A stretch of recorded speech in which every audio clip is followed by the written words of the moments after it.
네, 고3 수험생 혹은 N수생 여러분 안녕하세요. 아마 영어 성적이 다른 과목에 비해서 가장 안 나오는 친구들이 꽤나 있을 거예요. 영어 절대평가 시대가 돼서 이제 등급 따기가 쉬워졌다고들 말을 하지만 영어가 제일 강점인 친구들도 많은 반면에 영어가 본인의 발목을 제일 많이 잡는 과목인 케이스도 은근히 많아요.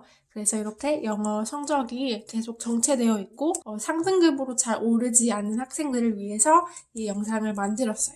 이 영상은 적어도 이제 4등급까지는 나오는 학생들이 보면 도움이 될 것 같아요. 5등급 이하 학생들은 영어 공부 방법에 대해서 고민하기 이전에 영어에 대한 기초 공부부터 이제 탄탄히 되어 있어야만 실질적인 실력이 키워지거든요. 그래서 제가 영어 5등급 이하 친구들 혹은 노베이스 친구들을 위해서 기초 공부를 최대한 단기간 할 수 있는 방법도 따로 영상을 올려볼게요. 우선은 이제 나는 아무리 못 봐도 4등급까지는 나온다 하는 친구들을 위해서 효율적인 공부 방법을 설명해 보도록 할게요. 우선 여러분 어떤 영어 시험이든 마찬가지지만 우선 기본 실력이 좋고 이제 탄탄하게 깔려 있어야 시험 문제를 푸는 실전 능력을 키울 수가 있어요. 근데 정말 많은 학생들이 기본 실력을 많이 간과를 해요. 그래서 자꾸 이제 문제만 많이 풀어보려고 하는 경향이 있는 것 같아요. 이 삼각형의 이 밑에 것들이 넓어져야지 이 위에 것도 같이 넓어지잖아요. 그러니까 여기가 탄탄하지 않으니까 전체적으로 계속 영어 실력이 제자리 걸음인 거예요. 그래서 전체적 실력과 성적을 올리기 위해서는 이제 이미 아는 거, 편한 것만 건드리는 거 말고 본인이 부족한 점 위주로 이제 기본 실력을 넓혀 나가야 바로 위에 있는 그 실전 실력들도 이제 같이 넓어지겠죠. 기본 실력이라고 하는 것은 이제 수능에서는 정확한 포인트는 정확한이에요. 정확한 해석 능력을 말합니다. 특히 고3 올라가면 지문의 문장들이 특히 평가원 혹은 수능 지문에서 이제 여러분도 풀어보셨겠지만 문장의 난이도가 2학년 때에 비해서 갑자기 이제 올라갑니다. 훨씬 더 복잡해지고 길어지고 또 단어의 난이도도 높아져요. 그래서 이제 주구장창 문제만 많이 풀어보는 공부는 절대로 근본적인 것을 바꿔주지 않고 제자리 걸음만 된다는 것을 숙지를 해주셔야 해요. 사실 요 문제풀이 능력, 요 독해 능력, 요 실전 능력에는 여러분 감 있죠? 감이라는 것이 많은 부분을 차지하는데 그 감을 더 정확하게 하려면 평소에 해석의 정확성을 목표로 꼼꼼히 공부를 하고 기본 해석 능력을 탄탄히 해놔야 그 정확성이 무의식에 입력이 돼서 실전에서 문제를 풀 때 무의식에 있는 정확성이 발휘가 되어서 이제 감도 더 정확해지는 거예요. 그래서 기본 실력, 즉 해석의 정확성을 평소에 연습하고 다져가는 공부가 가장 중요합니다.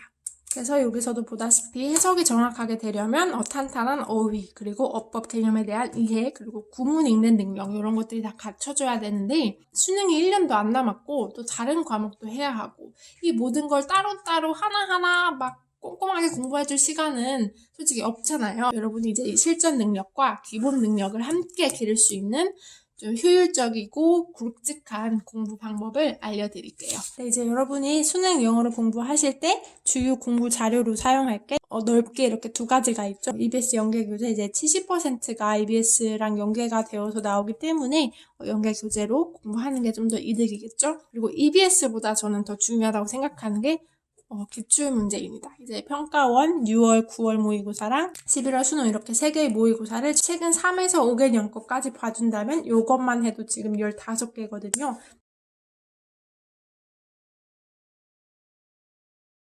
이제 어떻게 공부를 해주시면 되냐면 일단은 이제 주요 공부 자료를 가지고 문제를 푸세요. 이제 EBS는 하루에 몇 지문 혹은 몇 챕터를 풀어보겠다. 이렇게 하루 공부량을 정해주시고 또 기출문제 같은 경우는 일주일에 1회 혹은 수능이 더 가까워지면서 2회로 3회로 늘리셔도 되고요. 해서 정해진 양을 풀어줍니다. 이제 문제 풀 때 포인트는 최대한 지문을 진지하게 받아들이면서 이 지문을 정확하게 읽고 정답을 맞추겠다는 확고한 목표를 가지고 풀어주는 거예요. 머릿속으로 괜히 막 야매수법 기억해내면서 빨리 읽을 거야, 빨리 정답 찾을 거야 라는 생각은 이제 한쪽에 좀 치워놓고 시간이 좀 걸리더라도 최대한 문장 하나하나 글 하나하나를 꼼꼼하게 읽고 나가면서 이제 문제를 풀어주는 연습을 하세요. 여기서 그러면 시간 맞춰서 푸는 연습은 언제 해야 되나요? 라고 질문을 할 수도 있어요. 그 부분은 이제 공부법 설명을 다 하고 영상 마지막 부분에 좀 더 자세하게 설명을 할게요. 일단 그렇게 문제를 풀고 나서 채점하고 답 고쳤다 땡 이러기보다는 내가 틀린 지문 혹은 맞았는데 정확하게 이해가 안 갔던 질문들 중에서 단어는 물론이고 내가 100% 정확히 읽고 넘어가지 못했다 하는 문장들을 다 체크해 주는 거예요.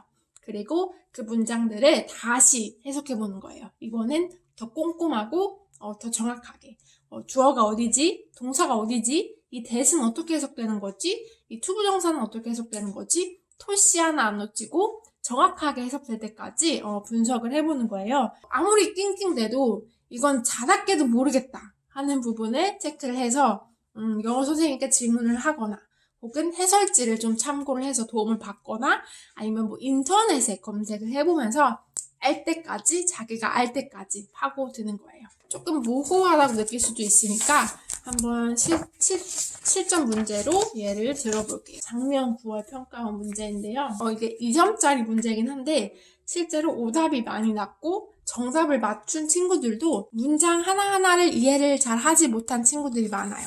이 문제 특징이 뭐냐면 지문 자체에서 문장의 수준은 굉장히 높았는데 요거를 전부 다 이해하진 못했어도 70-80% 이해를 했다면 그리고 이 단어를 다 알았다면 충분히 맞출 수 있는 문제였긴 했어요. 그렇기 때문에 이제 3점짜리가 아니라 2점짜리 문제로 100점을 한 게 아닌가라는 생각이 드는데 일단은 그럼에도 우리가 공부할 때 목표는 지문의 해석을 정확하게 하는 것이기 때문에 이거를 한번 정확하게 하나하나 살펴볼게요. 같이. 일단은 over the past few decades 지난 10년간, 지난 몇십 년간 architecture 하면 건축이거든요. 건축. 뭐로서의 건축?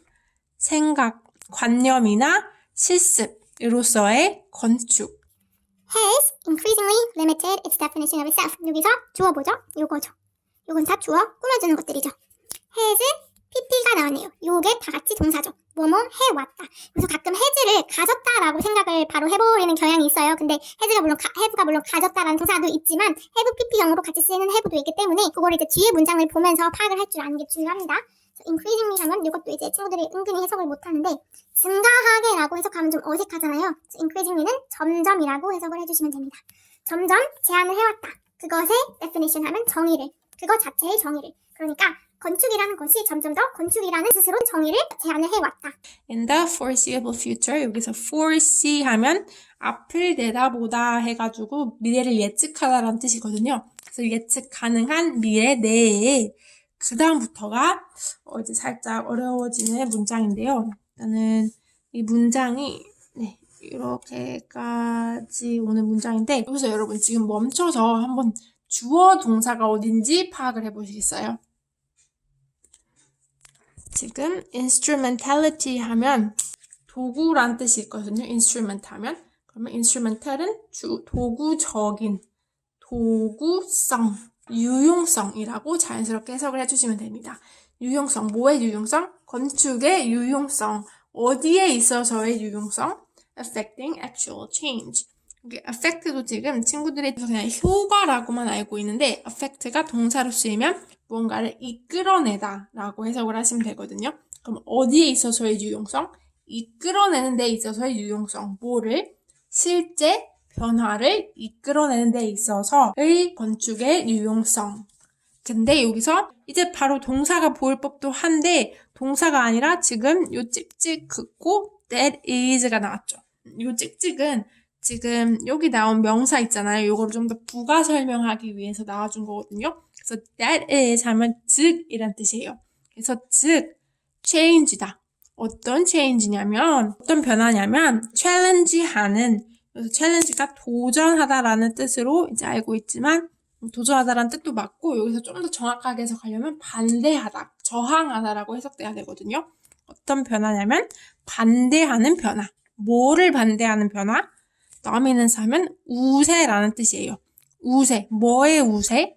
commercial. 여기서 중요한 단어가 commercial인데 commercial은 상업적인 이란 뜻입니다. 상업적인 제도, 상업적인 것들의 목표, 그리고 상업적인 것들의 가치들의 우세를 반대하는, 그러니까 이게 전부 다 상업성이죠. 상업성을 반대하는 체인지, 그 체인지를 일으키는 데 있어서 건축의 유용성은 감소할 것이다. 그럼 이 문장이 하고자 하는 말은 건축이라는 게 상업적인 면모를 바꿀 수 있다 없다 가까운 미래 내에 요거를 한번 다시 읽어보세요. 다시 읽어보고 건축은 상업적인 면모를 바꿀 수 있다 없다 가까운 미래 내에 없다죠. 왜냐하면 그런 상업적인 면모에 반대하는 변화를 일으키는 데 있어서의 건축의 유용성이 감소할 것이기 때문에 상업적인 면모는 가까운 시일 이내에 변할 수가 없다라는 말을 지금 하고 있죠. 지금 이 한 문장인데도 그냥 문제를 풀 때는 스스슥 하고 단어 몇 개 아는 거로 해석 대충 때려 맞추고, 근데 그렇게 해서 문제가 없는 경우도 있긴 하지만 정확하게 해석을 해줘야지만 내용을 정확하게 알 수 있는 경우가 많아요. 혼자 나 이거 무슨 뜻인지 알 것 같아 라는 착각하는 해석이 아니라 좀 더 이제 정확한 해석을 하기 위해서는 이런 것들이 필요하거든요. 그래서 물론 이제 여러분이 읽을 때는 지금 저희가 한 것처럼 이렇게 꼼꼼하고 너무 느리게까지는 못 읽겠지만 최소한 여러분이 지문을 다 풀고 공부를 하는 데 있어서는 이렇게까지 해주는 게 필요해요. 알겠죠? 요게 처음에는 너무 힘들다 하면은 뭐 선생님들의 도움을 받아도 되고 인강의 도움을 받아도 돼요. 여러분이 구문 해석 실력을 기르도록 도와주는 이제 문장편 강의라든지 신텍스 강의라든지 많잖아요. 그런 걸로 도움을 조금 받으셔도 되고, 이제 인강을 듣는다고 해도 인강으로 끝나는 게 아니라 여러분이 혼자 독학을 하실 때 이런 식으로 꼼꼼하게 하나하나 살펴보는 연습이 반드시 필요합니다. 알겠죠? 여기서 하나만 더 보고 갈게요. 여기 지금 엄청나게, 여기 지금 오타가 났는데 이거 점이거든요. 엄청나게 긴 문장들이 이렇게 연이어서 나오는 그런 지문이었어요. 일단은 여기서 요 문장 한번 주어 동사 지금 멈춰서 찾아보겠어요. 네, 일단 문장 맨 앞에 나오는 명사가 주어가 될 확률이 매우 높죠, 항상. 그래서 더 스피드가 주어가 돼요. 속도. with which가 나왔네요. 혹시 여러분 이거 익숙하신가요? 익숙한 친구들도 있고 아닌 친구들도 있을 텐데, 전치사랑 관계 대명사가 나오면 이것은 관계 부사라고 합니다. 빨간 펜으로 적을게요. 관계 부사. 만약에 여러분이 이거를 몰랐다면 전치사 뒤에 위치가 나오네, 나 이거 무슨 뜻인지 모르겠어 하면은 인터넷 검색을 하셔도 되고, 혹은 문법 책을 따로 사셔가지고 전치사 플러스 대명사라는 그 챕터를 딱 보셔서 거기 부분은 어떻게 해석을 해야 되는지, 어떤 용법으로 쓰이는 건지를 직접 파악을 하시면 됩니다. 그래서 이런 공부를 하면서 본인의 부족한 점이 뭔지, 본인이 모르고 있었던 지식이 뭔지, 본인의 약점이 뭔지를 파악할 수 있다는 것. 아무튼 관계 부사고요. 해석은 어떻게? 관계 부사 뒤에는 반드시 완전한 문장이 나옵니다. 문장 구성 요소가 하나도 빠짐없는 문법적으로 완전한 문장이 나오게 되어 있어요. 그러면 여기서 완전한 문장이랑 주어, 동사, 또 거기에 딸려오는 보어라든지 목적어 이런 게 이제 다 갖춰져 있다는 거죠. 그러면 이제 주어, 동사를 먼저 기대를 하고 읽어야겠죠. 관계 부사가 나왔으니까. 그러면 여기서 지금 주어, 동사는 뭘까요? 이 관계 부사 뒤에 있는 주어, 동사. 그거를 알아야 지금 본 주어의 본동사를 알 수가 있거든요. 요건 본 주어잖아요. 근데 일단은 이 관계부사 뒤에 있는 문장에서의 주어 동사는 뭘까요? 바로 요거죠. 문장 맨 앞에 나오는 명사가 항상 주어가 될 확률이 가장 높고, 급진적인 디자인들. 근데 누구에 의한 디자인들? 유명한 건축가들에 의한 급진적인 디자인들 이 성취한다죠. 뭐를? 수용성과 popularity 하면 인기. 그러니까 대중의 수용과 인기를, 유명한 건축가들로 인해 만들어진 급진적인 디자인들이 대중의 수용성과 인기를 얻다죠. 얻단데 여기 지금 관계 부사 뒤에 나왔으니까 해석이 어떻게 되냐면 요거가 되거든요. 요거 한 선행사. 그래서 어떤 속도냐면 요게 요런 디자인들이 인기와 수용성을 얻는 그런 속도. 그 다음에 나오는 동사가 뭐죠? demonstrate죠. 그래서 요게 또 스피드가 딱 지어지는 본주어의 본동사구나. 스피드는 보여준다. 뭘 보여준다? that 여기 접속사기 때문에 완전한 문장이 나올 걸 기대를 하셔야 돼요. 뭘 보여준다? formal innovation. formal 하면 형식적인이란 뜻이에요. 형식적인 혁신. has itself become.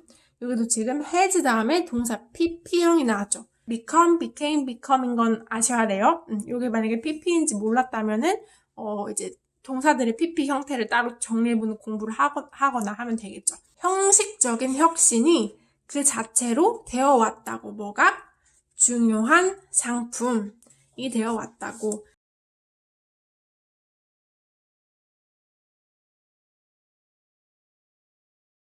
그래서 여기서는 지금 상업성을 약간 이제 건축의 상업성을 비난하고 있었다면 여기서는 건축성의 그런 형식적임을 formality를 문장이거든요. 그래서 이제 요 글 전체를 요약한 게 바로 요 네모 상자 아니에요. 참, formal 하니까 잠깐 하나 넘어갈게. 이제 formal 뜻이 뭔지 아니? 라고 물어봤을 때 이전에 라고 대답한 학생들이 좀 있었어요. 근데 formal 하면 요게 이전이란 뜻이거든요. formal 하면은 정식적인, 형식적인. 그래서 만약에 본인이 뭔가 헷갈렸던 다른 단어가 있으면 그것까지도 같이 정리를 해주시는 게 좋아요. 알겠죠? 그래서 이런 건축의 형식성과 상업성을 비판하는 글이고 그것을 좀 해결하기 위해서 이런 해결책이 필요하다. 이렇게 끝나는 글이거든요. 지문을 다 읽은 게 아니기 때문에 문제를 같이 풀어보지는 못하겠지만 그렇게 되면 시간도 조금 너무 오래 걸릴 것 같고 일단은 여기서 지금 seemingly라는 단어를 볼게요. 겉으로 보기에는 이런 뜻이에요. 그래서 겉으로 보기에는 혁신적이지만 아키텍처는 사실 이렇게 되어 왔다 하고 이어지는 문장이거든요. 그래서 지금 제가 이걸 왜 말씀드리냐면 이게 지금 작년 수능 시험인데요. 지금 여기 21번 문제를 보시면은 이 지문에 나온 건 아닌데 이 선지에 seemingly라는 단어 나온 거 보이나요? 글씨가 좀 더 작아져서 그런데 보이죠? 여기도 나왔어요. 그래서 요건 9월 모의고사였고 요거는 수능이었는데 9월에 등장한 단어가 수능에 나오는 경우가 굉장히 많아요. 6월, 9월 평가 모의고사에서 나온 단어들이 수능에 다시 등장하는 경우들이 좀 많거든요. 그 단어가 뭔지를 예측하는 것은 어렵지만 최대한 자기가 모르는 모든 단어를 체크해주고 수능을 봐야 하는 게 중요하다는 걸 말해주겠죠.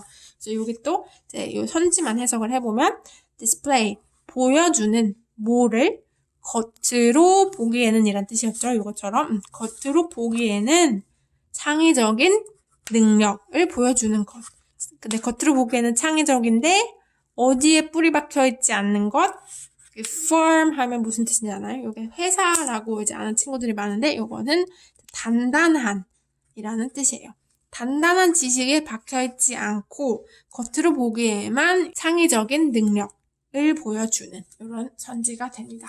그리고 또 여기 지금 하나 제가 여기 또 표시를 해놨는데 It is bound to fail 이라는 표현이 지금 나왔죠. EBS 교대 지문에서도 나온 그런 표현이기도 하고 또 우리가 방금 봤던 9월 모의고사에서도 다른 문제에서 나왔던 표현이기도 해요.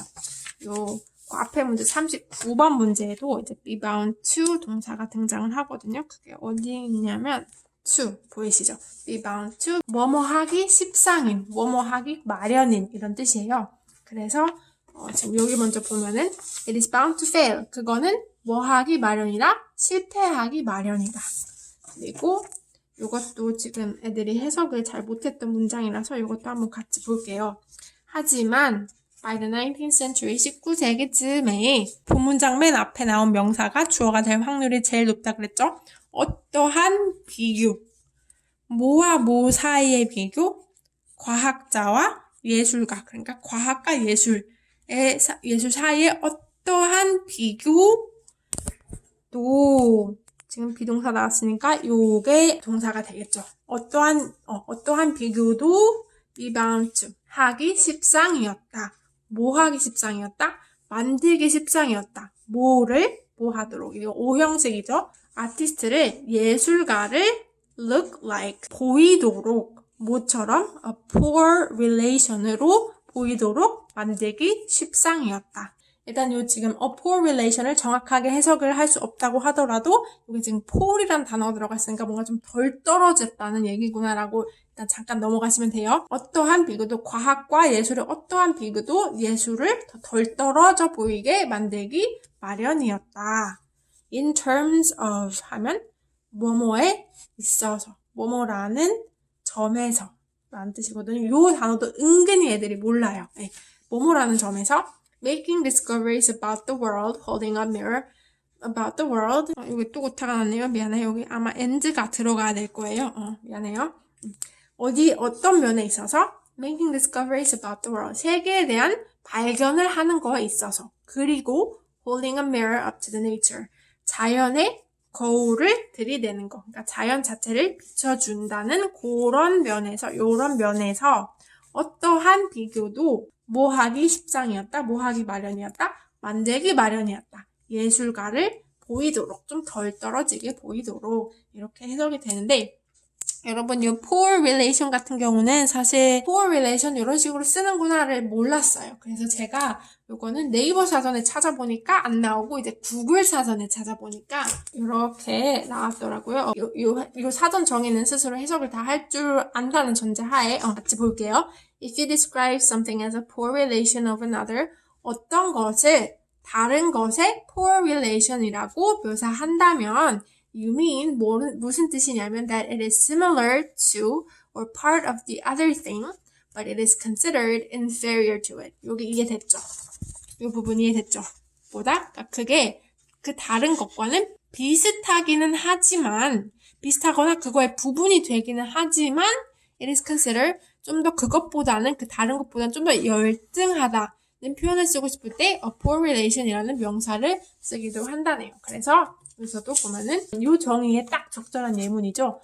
아트와 사이언스를 비교했을 때 그 어떤 비교도 아트를 좀 열등하게 좀 덜 떨어져 보이게 만들기 마련이었다. 이런 뜻이었습니다. 그래서 좀 설명이 길어졌는데 어쨌든 하고 싶은 말은 이 9월 모의고사에서 나온 단어가 수능에서도 나온다. 그렇게 중요한 문장은 아니었지만 그럼에도 봐주고 넘어갔다면은 이제 자연스럽게 더 정확하게 해석이 될 수 있는 지문이었죠.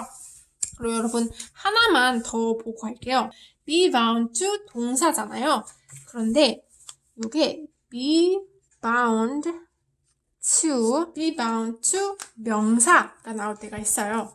요거는 명사에 묶이다 라는 뜻이에요. 그래서 bound가 bind의 pp형이거든요. 그래서 이건 묶다 라는 뜻이고 묶다의 수동태가 됐으니까 묶이다. 어디에? 명사에. 그래서 n에 묶이다 라는 뜻이 됩니다. 근데 이 표현이 실제로 그 똑같은 해에 6월 모의고사에 나온 표현입니다. 이제 이게 6월 모의고사 몇 번 문제였지? 20 몇 번 문제였는데 6월달 문제 중에서 가장 어려웠던 문제라고 봐도 될 것 같은데 여기서 bound to 혹시 보이시나요, 여러분? 여러분 스스로 찾아보실래요? bound to 여기 있네요. be bound to materials. The liquid nature of services means 그 서비스의 액체적 특성은 의미한다. 뭐를? 그들이 하지 않아도 된다고. 뭐 하지 않아도 된다고? Be bound to materials 하지 않아도 된다고. material은 뭐죠? 품사가 뭐죠? 명사죠. 그래서 요거는 물질에 묶이다 라는 뜻으로 해석을 해야 됩니다. 그래서 물질에 묶이지 않아도 된다는 것을 의미한다. 이렇게 나옵니다. 그래서 요거는 6월달 모의고사에 등장한 표현이었고, 그래서 보면은 6월, 9월 수능에 이제 be bound to가 셋 다 나왔죠. 마치 트리니티를 완성하듯이, 마치 삼위일체를 완성하듯이 bound to가 셋 다 나왔는데요.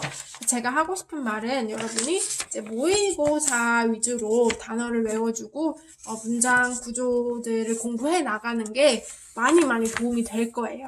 모의고사만큼 훌륭한 공부 자료가 없는 게 이전 모의고사에 나왔던 단어들 혹은 이제 문장 형태들이 그 다음 모의고사에도 나오고 또 나오고 하기 때문에 아까 말했듯이 모의고사에 등장하는 단어, 수거, 문장 구조들을 익혀주는 게 좋아요. 그리고 여러분 이제 EBS도 물론 70%나 연계된다고 하기 때문에 근데 이게 70%가 사실 뭐 듣기 읽기 교재도 포함이 되고, 뭐 소재 같은 거 이런 게 포함이 되기 때문에 뭐 실질적으로 도움이 되는 거는 5개에서 6개 지문 정도밖에 되진 않아요. 근데 요거라도 어디예요, 그쵸? EBS가 좋은 교재가 되는 게 이제 주로 연계 교재이기 때문에 그런 거거든요. 근데 요거 EBS에만 너무 집착을 해가지고 오히려 더 틀리고 집중이 더 방해를 받는 학생들을 많이 봤어요. 실전 문제를 풀면서.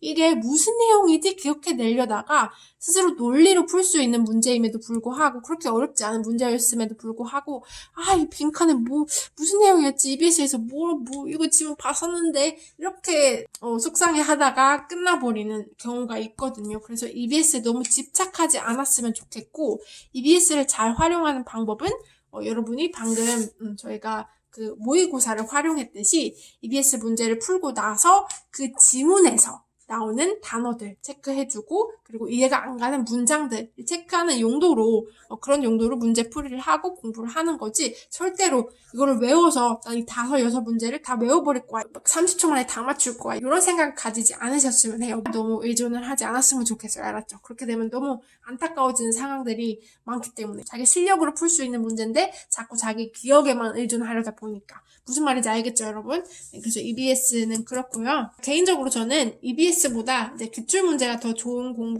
자료라고 생각하는 또 다른 하나 이유는 이제 EBS에는 간혹 가다가 이것 너무 오바인데 하는 문장들이 나오기도 하거든요. 좀 이제 어렵다 못해서 되게 난해한 문장들이 가끔 등장을 해요. 기출 문제가 제일 그런 난이도라든지 복합도라든지 실제 수능과 제일 가까워요. 알겠죠? 그래서 6월, 9월, 11월, 이건 수능이죠? 요거를 최소 3개년까지는 전부 다 풀어보시고 5개년까지로 넘어가도 되고 나는 6월, 9월, 11월 말고 또 3월, 4월 또 뭐 들었지? 3월, 4월, 7월, 10월 요것도 다 풀어보고 싶다 하면은 그것도 같이 풀어보셔도 됩니다. 그래서 이런 식으로 여러분이 좀 굵직굵직하게 공부를 해나갔으면 좋겠어요. 이제 여러분이 아까 질문했던 시간 맞춰서 풀어야 하나요? 라는 질문 대답을 해드릴게요. 일단 지금 여러분 1월이잖아요. 물론 이걸 보고 있을 시기가 다들 각자 다를 텐데 일단 지금 1월이고 시간이 좀 있어요. 그렇기 때문에 이제 저는 처음부터 문제를 꼭 반드시 시간 맞춰서 풀어보아야 된다고 생각하지 않거든요. 사실 읽는 속도라는 게 정확성이 오르면 자연스레 속도도 오르게 되어 있어요. 생각해보세요. 우리가 보통 한국어 문장을 읽는 속도가 더 빠른가요? 아니면 영어 문장을 읽는 속도가 더 빠른가요? 한국어가 더 빠를 수밖에 없는 게 우리가 이미 한국어의 어순과 한글이라는 글자와 한국어 단어들에 더 익숙해서 즉 한국어를 더 정확하게 알고 있으니까 더 빨리 읽을 수 있는 거잖아요. 그러니까 이제 속독하려면 뭐 어떤 스킬을 써야 하나요? 라고 고민을 하는 것보다 평소에 영어 문장을 정확히 해석하는 정확성을 기르는 연습과 또 이와 동시에 영어 문장과 글들을 많이 접해보면서 그러니까 공부 양을 늘리면서 영어라는 문장과 글에 익숙해져 나가는 거 이거에 초점을 맞추는 게 결국 속독에 도움이 됩니다. 알겠죠? 제발 그러니까 여러분 너무 스킬에 의존을 하지 마세요. 알겠죠? 요게 제 생각엔 너무 이런 스킬이라는 게 너무 overrated 됐다고 생각하거든요. 여러분 overrated라는 뜻이 무슨 뜻인지 모르면은 사전을 찾아보시면 여러분이 능동적인 공부를 할 수 있게 되는 거죠. 아무튼 이런 스킬이 너무 overrated라고 생각을 해요. 본질을 보지 못하는 공부이기 때문에 알겠죠? 물론 이제 여러분이 난 좀 그래도 정확도가 좀 괜찮은 것 같아. 그래도 난 속도 연습을 좀 해보고 싶은데 하시는 분들은 이제 속도 맞추는 연습이라는 게 사실 실전 능력에 속하거든요. 그래서 요 속도를 맞추는 연습을 이제 실전 문제를 기출 문제를 일주일에 뭐 1회 혹은 너무 많다 싶으면 2주일에 1회 정도 잡아가지고 여러분이 그 모의고사를 풀로 한번 풀어보세요. 28문제를 45분 안에 풀어보는 거예요. 그래서 이런 식으로 이제 실전 연습을 해주시면 됩니다. 알겠죠? 그리고 풀어본 문제는 반드시 풀어보고 나서 채점을 하고 기본 실력 다지는 공부 반드시 해줘야 되는 거, 여기서 나온 문장들, 어휘들 다 정리해주고 분석해보는 거, 그 공부 꼭 해주셔야 되는 거. 알겠죠? 나는 좀 기본이 좀 많이 잡혔다 하시는 친구들은 요 실전 능력과 기본 능력의 밸런스를 잘 맞춰가면서 공부를 해나간다면 여러분이 수능 실전 시험장에서 좋은 성적을 기대할 수 있을 거라고 믿습니다. 알겠죠? 그래서 여러분이 완전히 수능 체험을 하겠다 하고 긴장감을 가지고 연습하는 요때 빼면은 평소에는 하루에 이렇게 N문제 정해서 풀 때에는 하루에 EBS N문제 정해서 풀 때에는 속도보다 정확성에 초점을 맞춰서 공부를 하라는 거. 아시겠죠? 여기까지 이제 영상 촬영분이 조금 긴데 제가 좀 두서없이 말한 건 아닌가, 여러분이 제대로 이해를 했을까 하는 걱정이 조금 드는데, 여러분이 따로 질문이나 궁금한 게 있으면은 댓글에 달아주세요. 알겠죠? 여러분 공부 화이팅 하시고 수험생활 1년간 파이팅해서 성적 향상에 있어서 승승장구 하시길 바랍니다. 화이팅!